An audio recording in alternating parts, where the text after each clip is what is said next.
మేడ్చల్ జిల్లా ఘట్కేసర్లోని వంతెన నిర్మాణం 17 ఏళ్లుగా అసంపూర్తిగానే ఉండడంపై స్థానిక మహిళలు తీవ్ర ఆగ్రహం వ్యక్తం చేస్తున్నారు. అధికారుల నిర్లక్ష్యం వల్ల వేలాది మంది ప్రజలు తీవ్ర ఇబ్బందులు ఎదుర్కొంటున్నారని వారు ఆవేదన వ్యక్తం చేస్తున్నారు. వంతెన పూర్తి కాకపోవడంతో బాలాజీనగర్ వాసులు బయట ప్రపంచంలోకి రావాలంటే అదనంగా 5 కిలోమీటర్ల ప్రయాణించి వస్తోంది. ఆటో ఛార్జీల కోసం సామాన్యులు భారీగా ఖర్చు చేయాల్సి వస్తోంది. రాత్రి వేళలో ఆ ప్రాంతం చీకటిమయంగా ఉండడంతో మహిళలు, విద్యార్థులు ఒంటరిగా నడవడానికి భయపడుతున్నారు. ఓఆర్ఆర్ దగ్గర వంతెన పనులు వందలాది మంది కార్మికులతో వేగంగా జరుగుతుంటే ఇక్కడ 17 ఏళ్లుగా ఎందుకు ఆగిపోయాయని మహిళలు ప్రశ్నిస్తున్నారు. మేం ప్రభుత్వానికి అన్ని రకాల పనులు సక్రమంగా చెల్లిస్తున్నాం, కానీ మా కనీస అవసరమైన వంతెన నిర్మాణాన్ని ఎందుకు పూర్తి చేయడం లేదు? ఆరోగ్య సమస్యలు ఎదురైనా పిల్లలు స్కూల్కి వెళ్లారన్న నరకం కనిపిస్తోందని స్థానిక మహిళలు మండిపడుతున్నారు. ఈ సమస్యపై తక్షణమే స్పందించి వంతెన పనులు పూర్తి చేయాలని, లేదంటే యువత మరియు మహిళలతో కలిసి పెద్ద ఎత్తున శాంతియుత ర్యాలీ నిర్వహించి తమ నిరసన తెలియజేస్తామని వారు హెచ్చరిస్తున్నారు. మాకు న్యాయం జరిగే వరకు పోరాటం ఆపమని వారు స్పష్టం చేశారు.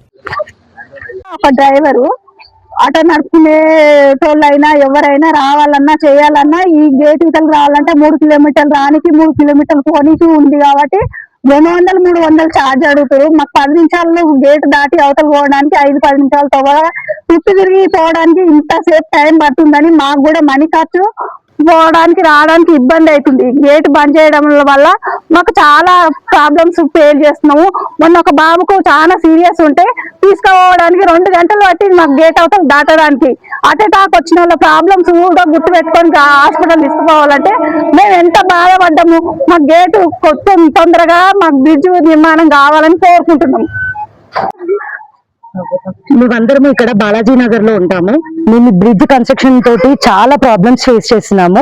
అట్ ప్రెసెంట్ నా బాధ ఏంటి అనేది నేనైతే చెప్పదలుచుకున్నాను. ఇక్కడ వచ్చేసేసి మా హస్బెండ్ ఒక డ్రైవర్, స్కూల్ వ్యాన్ నడుపుతారు. సో ఇక్కడ నుంచి అతను తన బస్సు పెట్టడానికి కానివ్వండి, లేకపోతే బస్ తీసుకొచ్చి మళ్ళీ ఇక్కడ ఆ గేట్ దాటి మళ్ళీ ఇదంతా తిరిగేసి రావడం కానివ్వండి చాలా ఇబ్బందికరంగా ఉంది. యాక్చువల్ గా అయితే తను మన గట్కేసర్లోనే ఉన్న పెట్రోల్ బంక్ లో స్కూల్ వ్యాన్ పెడతారనమాట.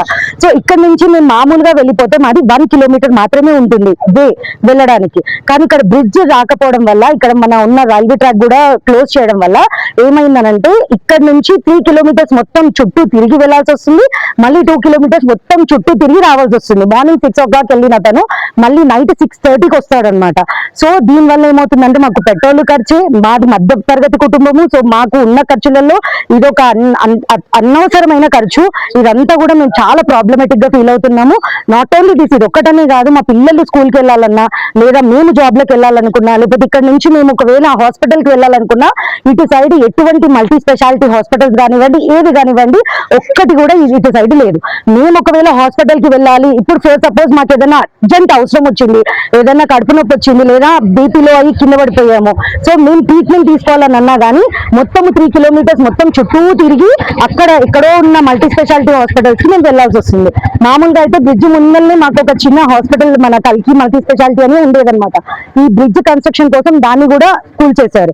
సో ఇది కూడా తీసుకెళ్లి ఇంకా చాలా దూరంలో పెట్టారు. సో ఇది మేము ఇక్కడ నుంచి అక్కడికి వెళ్ళాలన్నా కానీ మేము మళ్ళీ మొత్తం చుట్టూతలు తిరిగి అక్కడికి వెళ్ళి అక్కడ చేయించుకోవాల్సి వస్తుంది. సో మధ్యలోనే మాకు ఒకవేళ ఏమైనా అయ్యిందనుకోండి, హూ ఇస్ రెస్పాన్సిబుల్? ఎవరు రెస్పాన్సిబిలిటీ ఎవరు తీసుకుంటారు? రెస్పాన్సిబిలిటీ ఎవరిది?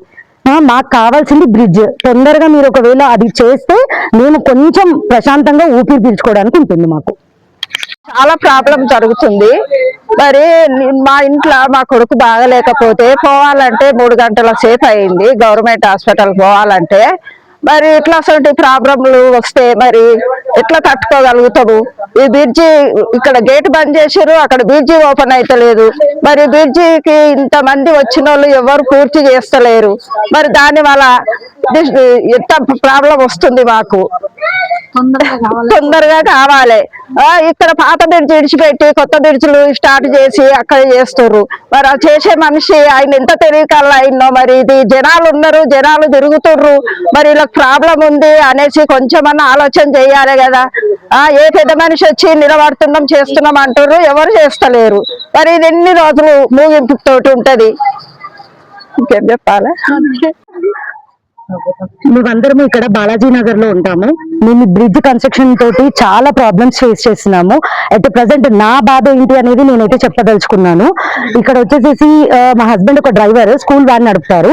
సో ఇక్కడ నుంచి అతను తన బస్సు పెట్టడానికి కానివ్వండి, లేకపోతే బస్ తీసుకొచ్చి మళ్ళీ ఇక్కడ ఆ గేట్ దాటి మళ్ళీ ఇదంతా తిరిగేసి రావడం కానివ్వండి చాలా ఇబ్బందికరంగా ఉంది.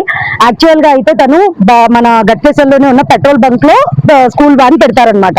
సో ఇక్కడ నుంచి మేము మామూలుగా వెళ్ళిపోతే మాది 1 కిలోమీటర్ మాత్రమే ఉంటుంది వెళ్ళడానికి. కానీ ఇక్కడ బ్రిడ్జ్ రాకపోవడం వల్ల, ఇక్కడ మన ఉన్న రైల్వే ట్రాక్ కూడా క్లోజ్ చేయడం వల్ల ఏమైందనంటే ఇక్కడ నుంచి 3 కిలోమీటర్స్ మొత్తం చుట్టూ తిరిగి వెళ్లాల్సి వస్తుంది.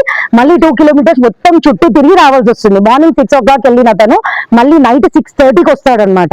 సో దీని వల్ల ఏమవుతుందంటే మాకు పెట్రోల్ ఖర్చే, మాది మధ్య తరగతి కుటుంబము. సో మాకు ఉన్న ఖర్చులలో ఇదొక అనవసరమైన ఖర్చు. ఇదంతా కూడా మేము చాలా ప్రాబ్లమేటిక్ గా ఫీల్ అవుతున్నాము.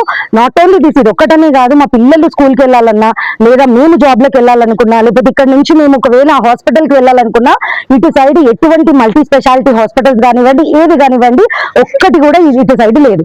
మేము ఒకవేళ హాస్పిటల్ కి వెళ్ళాలి, ఇప్పుడు సపోజ్ మాకు ఏదైనా అర్జెంట్ అవసరం వచ్చింది, ఏదైనా కడుపు నొప్పి వచ్చింది, లేదా బీపీలో అయ్యి కింద పడిపోయాము, సో మేము ట్రీట్మెంట్ తీసుకోవాలని అన్నా కానీ మొత్తం 3 కిలోమీటర్స్ మొత్తం చుట్టూ తిరిగి అక్కడ ఎక్కడో ఉన్న మల్టీ స్పెషాలిటీ హాస్పిటల్స్ కి మేము వెళ్లాల్సి వస్తుంది. మామూలుగా అయితే బ్రిడ్జ్ ముందరనే మాకు ఒక చిన్న హాస్పిటల్, మన కల్కి మల్టీ స్పెషాలిటీ అని ఉండేదన్నమాట. ఈ బ్రిడ్జ్ కన్స్ట్రక్షన్ కోసం దాన్ని కూడా కూల్చేశారు.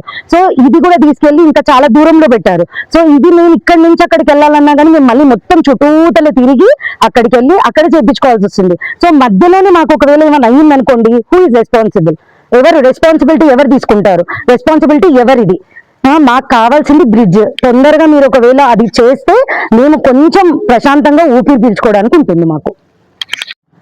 సో ఈ అన్ని బాధలు పడుతున్నాం కాబట్టి, మేము చాలా ప్రాబ్లమ్స్ ఫేస్ చేస్తున్నాం కాబట్టి, రేపు మార్నింగ్ 10 o'clock స్వచ్ఛందంగా ఉన్న మహిళలందరము కూడా 10 గంటలకి మన రాజమాత దగ్గర నుంచి ర్యాలీ నిర్వహించడం జరుగుతుంది. అంబేద్కర్ స్టాచ్యూ వరకు మేము ర్యాలీ చేయడం జరుగుతుంది రేపు.